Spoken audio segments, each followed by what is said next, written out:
डोंगा गली के पास आ गए और ये जो है ना ये रास्ता आगे जो नथिया गली को जा रहा है और पीछे मरी से आ रहा है। और ये मुश्कपुरी का ट्रैक है, ये रास्ता जाता है मुश्कपुरी ट्रैक को।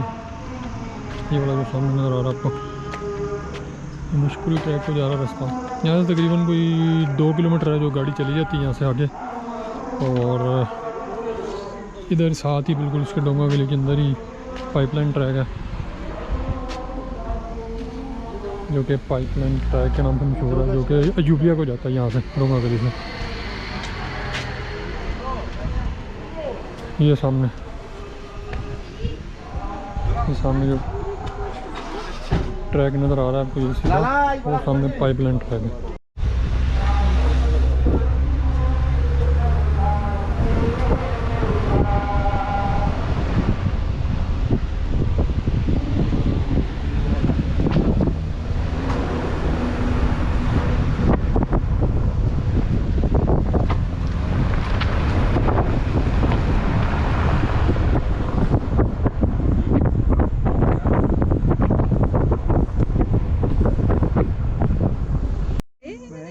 वाटर टैंक है, पानी सप्लाई की।